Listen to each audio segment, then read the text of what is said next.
In 1901, Nikola Tesla had the most terrifying experience of his life. As he worked alone in the laboratory one night, he felt a presence. So he created a device to see if he can hear or pick up any signals from whatever it was that he felt. He called it the spirit radio, and it worked. And Tesla wasn't alone. Throughout history, famous scientists who helped shape the technology we use today have spoken of ghosts and hauntings that shook them to their core. And while you might think these are nothing more than ghost stories, you'd be right. But there is scientific data that supports the existence of ghosts. Data that has been suppressed until now.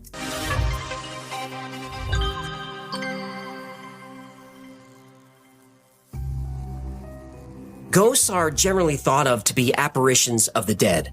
Specters, poltergeists, phantoms, all these names are given to the physical appearance of disembodied souls. When the presence of a ghost is felt or experienced by the living, it's called a haunting. Ghosts and hauntings exist in every culture, and all civilizations throughout history have their own superstitions and beliefs about what ghosts are and why they're here. In fact, the earliest funeral services weren't intended to honor the dead. They were ceremonies to make sure the spirits of the dead stayed dead. In ancient Mesopotamia, the dead required a proper burial in order to reach Urkala, the underworld.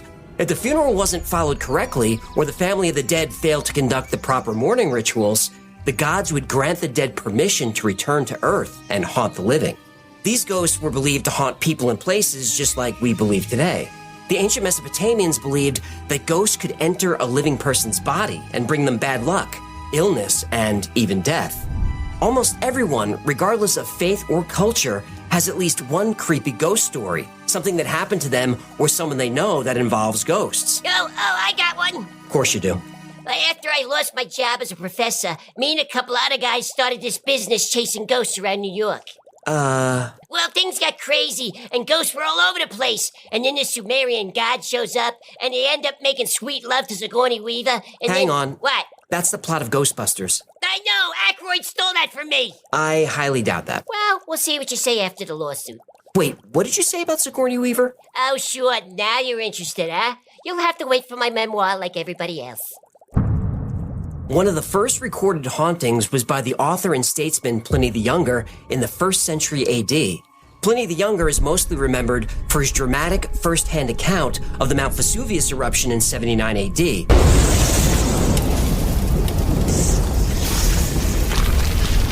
But Pliny could also spin a good ghost story. The most famous of Pliny's ghost stories is that of philosopher Athenodorus Canonites. Athenodorus was looking for somewhere to live in Athens and came upon a property that seemed incredibly affordable for its size and design, almost too affordable. Athenodorus was told that the house was haunted, and not being one for the, quote, vain terrors of imaginary noises and apparitions, Athenodorus rented the property, and everything was fine at first. Then one night he was doing some writing when he heard chains rattling. Then began the clanking of iron chains. However, he neither lifted up his eyes nor laid down his pen, but closed his ears by concentrating his attention. The noise increased and advanced nearer, till it seemed at the door and at last in the chamber. He looked round and saw the apparition exactly as it had been described to him. It stood before him, beckoning. Okay, side note. Athenodorus was a famous Stoic. Stoicism is a philosophy of acceptance, inner peace, focus, and controlling one's emotions. Basically, Stoicism is go with the flow and don't sweat the small stuff. So a ghost shows up dragging chains and looking all corpsey, and rather than freak out, Athenodorus does the most stoic thing I've ever heard of. Without saying a word and without looking up, Athenodorus holds up a finger, indicating that he just needs a minute to finish what he's doing. But the ghost kept rattling his chains, and when Athenodorus turned around, the ghost beckoned him once again. The ghost slowly stalked along as if encumbered with its chains, and having turned into the courtyard of the house, suddenly vanished. The next day he went to the magistrates and advised them to order that spot to be dug up. There they found bones commingled and intertwined with chains, for the body had mouldered away by long lying in the ground, leaving them bare and corroded by the fetters. The bones were collected and buried at the public expense, and after the ghost was thus duly laid, the house was haunted no more. This story was corroborated by others who knew both Pliny the Younger and Athenodorus. This was one of the many examples of hauntings that convinced Pliny that ghosts were very much a real thing. But ghosts don't always fit the stereotype of being spirit-like apparitions that appear in the dead of night. Ghosts can also be poltergeists.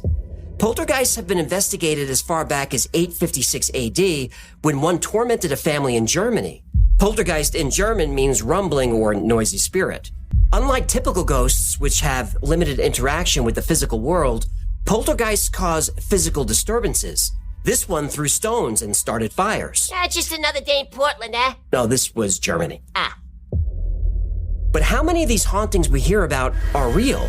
And what can we do to scientifically validate the concept that the dead might still be walking among us? Well, all we have to do is go on a hunt, because ghosts are surprisingly easy to find.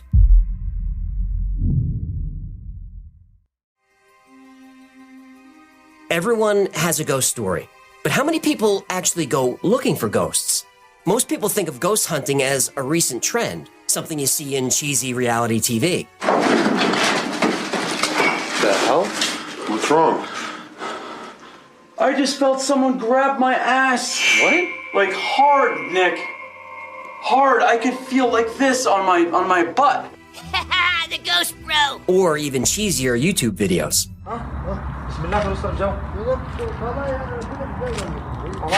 what are they doing? Setting up for volleyball? No, they're gonna catch a ghost. Oh, okay.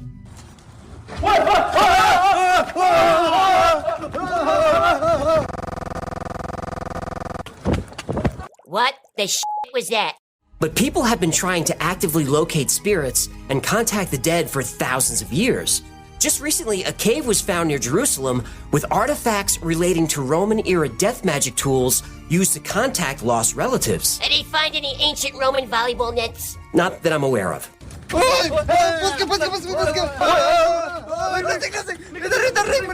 Modern ghost hunting can be broken down into two different areas: contacting the dead directly via psychics or seances, or going to an allegedly haunted location in order to identify the presence of ghostly phenomena. Ghost hunting took off as a scientific pursuit in the 19th and 20th centuries, and things started out simple.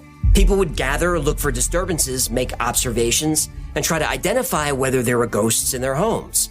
One of the first books on the subject was published in 1936. It's called Confessions of a Ghost Hunter by Harry Price, 30 years into his career as a professional hunter. In the book, Price describes how that all that was needed to investigate hauntings in the early 1800s was a black parlor, a red lamp, and a circle of credulous sitters, and vivid imagination. Other early examples of ghost hunting methods that are still in use today include dowsing. And this is where Y or L-shaped rods, often called dowsing rods, are used to locate hidden resources, like groundwater, gemstones, grave sites, and all kinds of stuff, without the use of scientific equipment. Then there's a tool that everybody knows: Ouija boards. A Ouija board is also known as a spirit board or a talking board. And this is a flat board marked with letters of the alphabet and the numbers 0 through 9. Often the words yes, no, hello, and goodbye are also marked. It comes with a small, heart-shaped piece of wood or plastic called a planchette. A group of people will sit in a circle around the board and gently place their fingers on the planchette. Spirits will then communicate by moving the planchette around the board. It's pretty simple by today's standards, but back in the early 19th century, the Ouija board was revolutionary. People even wrote to Price in support of the board and its incredible ability to conjure the spirits of the dead. They even offered advice on how to get better results. Dear Mr. Nickel, I cannot recommend you to any materializing medium, nor do I think that materialization is by any means the best form of manifestation. It is the one most open to imposture, and my experience is that materializing spirits never say anything worth listening to. You had better experiment with the Ouija in that way if any of your circle is at all medium mystic. You will get much better results. I am, yours truly, W.T. Stead. Everybody's an expert. Yep. Just like in the YouTube comments. Yep. A series of events led to ghost hunting becoming one of the most popular recreational activities and scientific pursuits. And two of the greatest minds in modern history were leading the charge: Nikola Tesla and Thomas Edison. These two great inventors are best known for their War of the Currents, the fight between Tesla's alternating current and Edison's direct current. But they also spent years battling it out in the hunt for scientific evidence that validated the existence of ghosts. And they both got pretty close. Edison created the ghost phone. Tesla called his invention the spirit radio. The basic principle behind these devices is similar to a crystal radio, which receives radio waves and converts them into sound without the use of external power. Both devices seem to work pretty well, and we have an entire episode on this which is linked below, and you can hear what Tesla heard, and we even teach you how to build one yourself. Eventually, Tesla and Edison's two competing forms of electrical transmission would one day combine to give us all the tools we need to hunt for ghosts. While most videos and images of ghosts end up being fake, there are still countless examples of technological devices appearing to pick up signals from the dead, and a lot of those can't be debunked.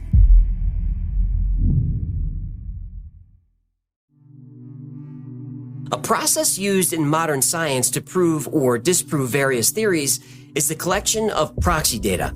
Proxy data indirectly suggests a theory is true, like using tree rings to see how hot or cold different summers were when we don't have actual records, or how we can tell whether different parts of the planet were under the ocean because of the existence of sedimentary rock deposits in the middle of the desert, or marine fossils on mountaintops. The more the data shows similar results, the more we can prove a theory is true. In ghost hunting, we have so much proxy data that it's hard to know where to start. There are a lot of instruments that tell us when energy and matter is fluctuating abnormally, suggesting the presence of a ghost. We even have audio and video equipment that can record things we'd never otherwise be able to see with just our naked eye. Probably the most well-known scientific ghost hunting tool is an EMF reader, basically a modern-day ghost phone meets spirit radio. EMF stands for electromagnetic field, and these are invisible areas of energy often referred to as different types of radiation, such as radio waves, X-rays, gamma, microwaves, sunlight, and even human brainwaves. Some speculate that if consciousness or a soul is a form of energy, then the first law of thermodynamics might apply. The conservation of energy says that energy cannot be created or destroyed. So if consciousness is energy, this energy continues in some form after death. And this energy might interact with the electromagnetic spectrum. And EMF meters detect these interactions and fluctuations. So think of it like this. You're in a room in an abandoned building with the door closed, no windows open. You're miles from the closest Wi-Fi or other energy that could show up on an EMF meter. At first, the reading will be steady. Then, when a ghost is present, out of nowhere, you'll get a sudden spike. Look, come here. Holy, come here. Okay. That's definitely a ghost. Yeah, well, they thought so. No, dude. I think I'm gonna go hang out in the lobby for a little bit. With other people. Yo.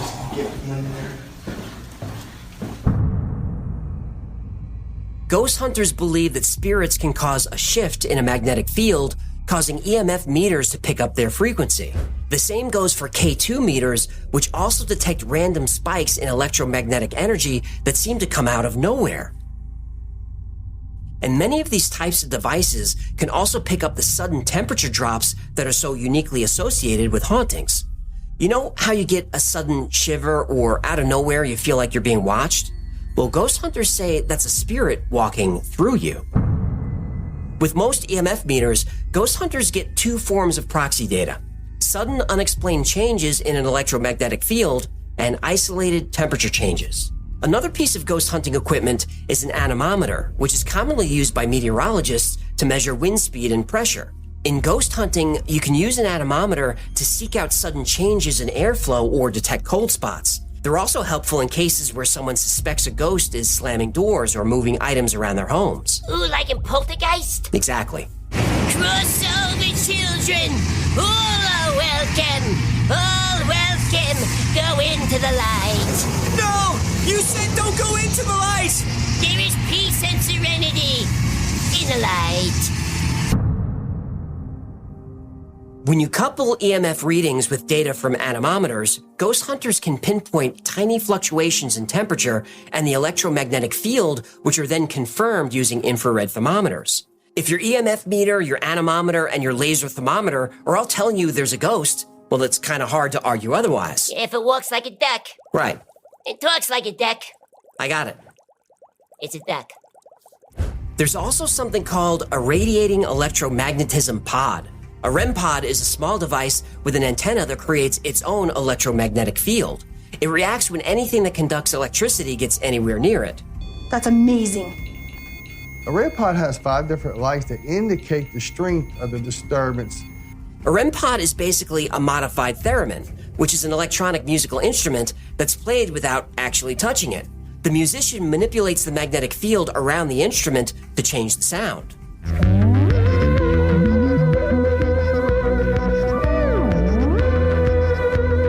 I missed that show. Well, Doctor Who is still on. Yeah, but is it though? Another piece of equipment is the Mel meter, which was specifically designed for ghost hunting. Mel meters use an antenna to detect motion. They have a gauge to track changes in temperature and have all the same elements as an EMF reader. I have absolutely no idea what's happening. Most of these devices are pretty much the same, and they're a lot better at debunking a haunting than proving one.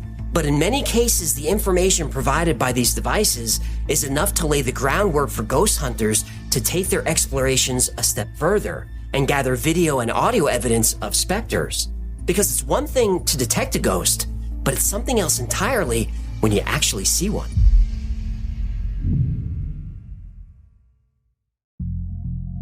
EMF meters, Mel meters, REM pods, these can all detect ghosts, but still the results are up to interpretation.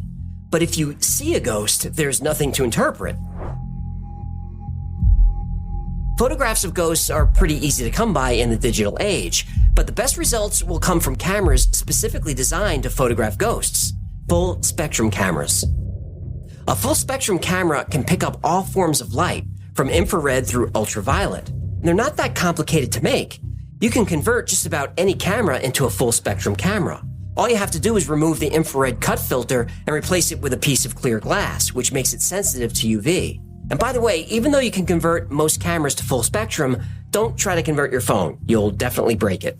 Ghost hunters use full spectrum cameras to try and pick up things we can't see with our naked eye. And surprising no one, they're most commonly used in dark spaces, but they work in all environments. Entities captured on full spectrum cameras have been known to glow or emit their own light source. And these ghosts come in all shapes and sizes. Some ghost hunters prefer using just an infrared video light. These cameras are more than enough to film in near or total darkness.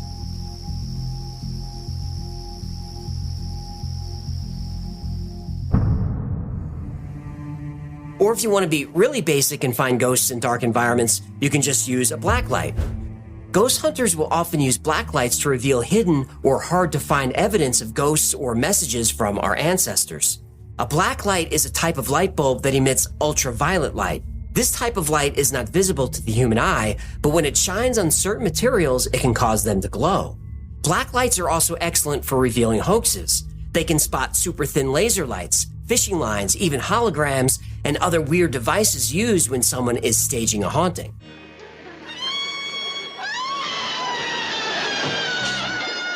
Another way to figure out if a haunting is a hoax is by using an SLS camera.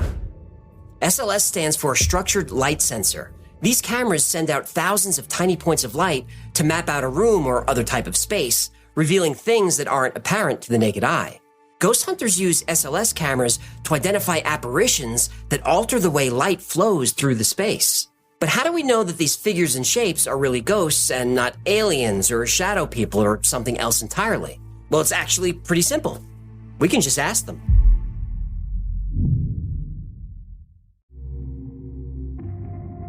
We've come a long way since the ghost phone and spirit radio. We have tools right in our pockets that allow us to record everything going on around us and analyze that information to see if there's anything we've missed.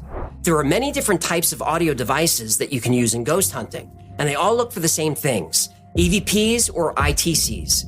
EVPs are electronic voice phenomena. ITCs are instrumental transcommunication. EVPs are defined by pure disembodied voices, and these voices can be captured on an audio device, but you usually can't hear them.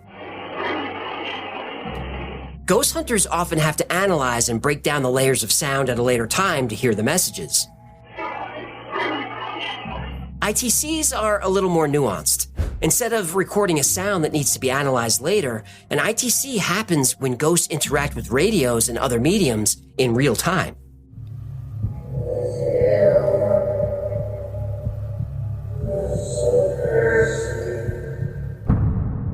Most examples of EVPs and ITCs include single words or repeated phrases, maybe a short sentence at the very most.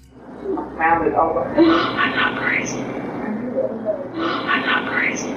Usually they're nothing more than grunts or groans. The quality of EVPs often fluctuates as well. They fall on a scale from Class A to Class C. Class A being the easiest to understand and are usually pretty loud. At one point, Jay says, "Princess, are you in the room?" And it sounds like she says, "Of course I'm in the room. Where are you?" "Princess, can you at least let us know you're in here?" Of course I'm in here. Can you say something? Of course I'm in here. Can you say... Class B EVPs have some warping on particular syllables. They're lower in volume or sometimes sound like the person is far away.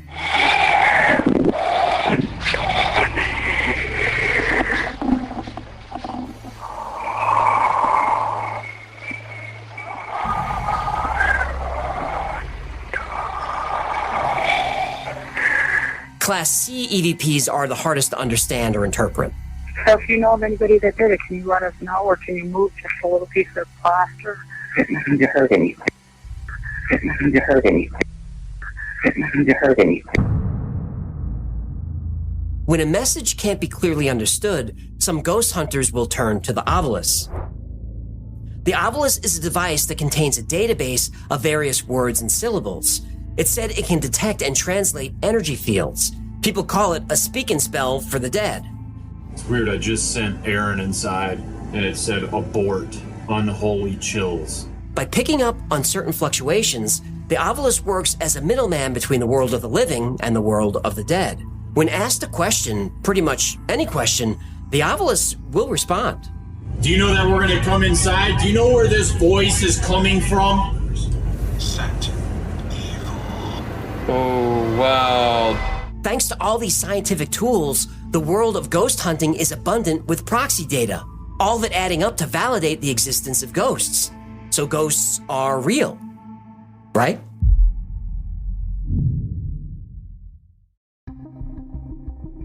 Our fascination with ghosts and ghost hunting has created a huge industry. Modern ghost hunting and haunted tourism are so big that some towns refuse to engage with their haunted histories. They don't want to damage their reputations or be descended upon by packs of YouTubers with wacky gadgets. But that hasn't stopped people from traveling all over the world to hunt for the dead, and they spend a lot of money on devices to help them do it, with mixed results. EMF meters, for example. EMFs are invisible chunks of energy, sometimes referred to as radiation, that are associated with electrical power. Electrical transmission through these fields happens through alternating currents, AC, or direct currents, DC. DC EMFs are pretty stable and don't really do much, but AC creates waves at a range of different frequencies and amplitudes, and these waves are erratic and prolific and all over the place. So it's logical that EMF and K2 meters give such wacky readings, even if no ghosts are present. MEL meters and REM pods have the same issues. They were made specifically for ghost hunting, but the readings don't mean anything. They don't prove that ghosts exist. Thermometers are also limited. Scientists need precise laser technology for accurate and repeatable measurements of temperature. Most commercially available models only have a distance to light ratio of 12:1. They only give you an average temperature reading of a large area. Blacklights, anemometers, and thermometers. All the data collected using these scientific tools can be explained by naturally occurring phenomena. Then there's all the audio recordings. Sure, some EVPs and ITCs might be real, but how you interpret the sounds is often a function of your own beliefs. Some psychics think the voices they hear in audio recordings could be their own projected consciousness.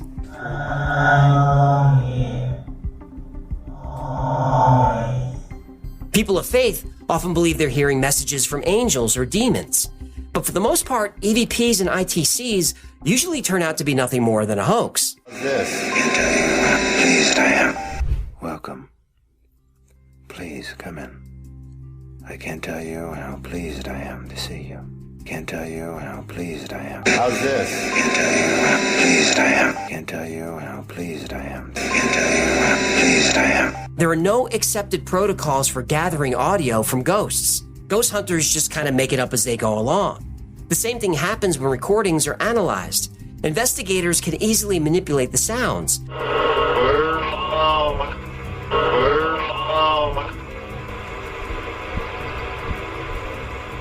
Come on through. It's just too easy to fake an EVP, and just as easy to hear something just because you want to. And that's basically what the Obelisk device is. Like I said, it's just a simple collection of environmental detectors that spit out a sound. Unfortunately, the desire to find ghosts exceeds the actual evidence they exist. Whether it's a photo from a full spectrum camera or any type of audio recording, everything can be altered to reveal what the hunter wants to find. The first ghost hoax photograph was taken way back in 1861 by William H. Mumler. Mumler took a self-portrait with a plate that was already exposed. It looked like there was a ghost behind him. He shared the image with his friends as a joke, a 19th century meme. But as the photograph reached more people, some of them started claiming it was real. It didn't take long before people were faking ghosts everywhere. Now, even if it's not manipulated, with no consistency on how ghost hunters gather their data, how can anyone prove anything scientifically? You need to follow precise methodologies when trying to prove something with science, and ghost hunting does not follow the scientific method.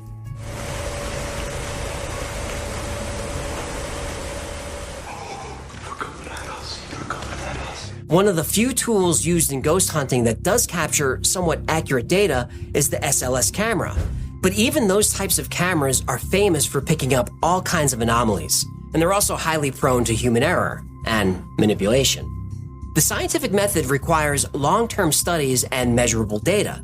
Experiments need to be conducted under very specific means and repeated multiple times to prove their accuracy. The way ghost hunters use this technology has actually set the entire field of research back, and the reality shows don't help. A young man she met here who was a seaman went away. A seaman, a man of the, you might call merchant marine today. Stop, Zach. Stop. Let go of yourself. Let go of your hand. Let go of your neck. Stop. Let go of me. But is lack of science a problem for ghost hunters or a problem for science? And what if we've been using the wrong type of science all along?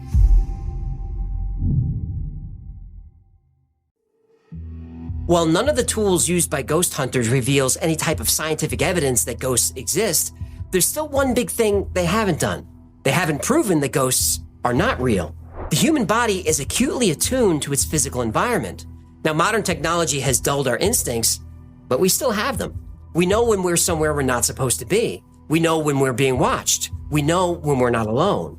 Now, some people actually enjoy this sensation, and maybe ghost hunters just have an itch for fear that's best scratched by visiting with the dead. Other people get into paranormal research because they miss a deceased loved one and want to regain that connection. Despite centuries of research, no one can say definitively what happens after death. No one can agree on what people experience during a near-death experience. Are people having a hallucination, or is there something more to it?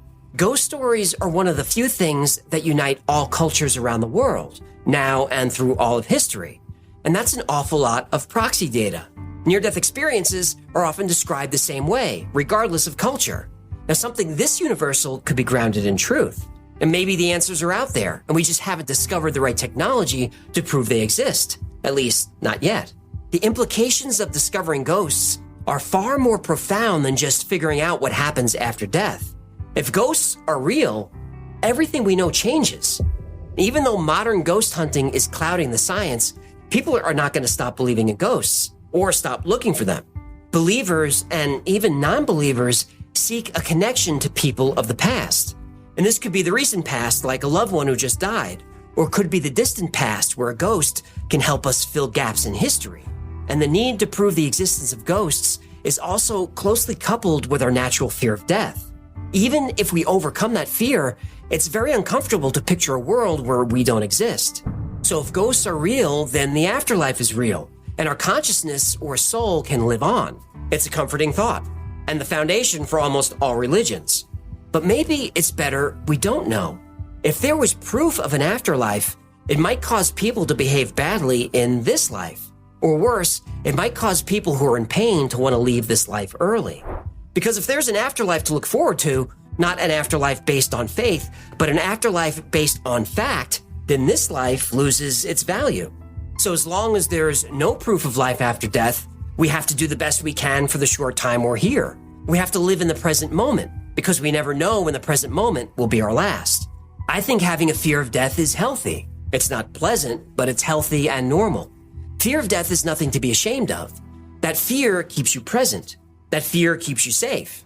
And that fear, it's what makes us human.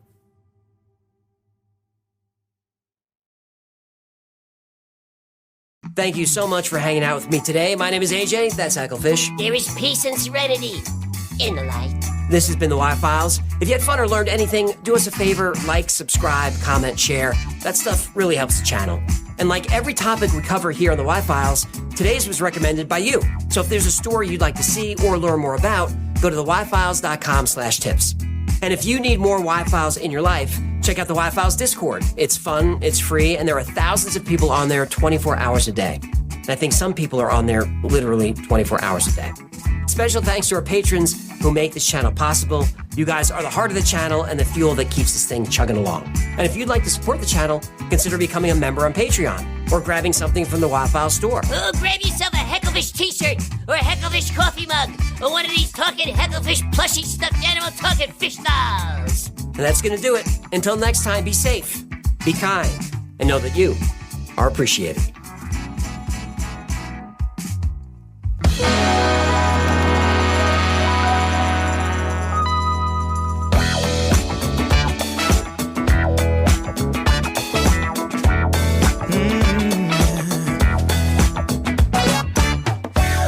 Stroll downtown this evening when I heard music echo through the night.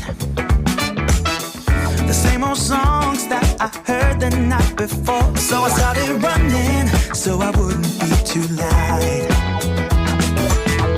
I didn't think that I would ever see your face again, but I was wrong.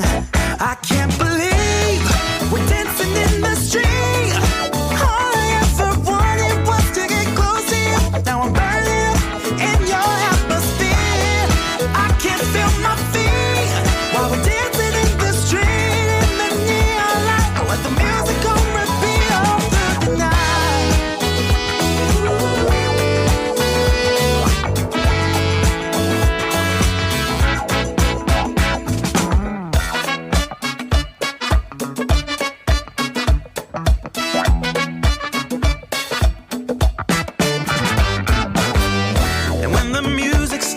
To fade out,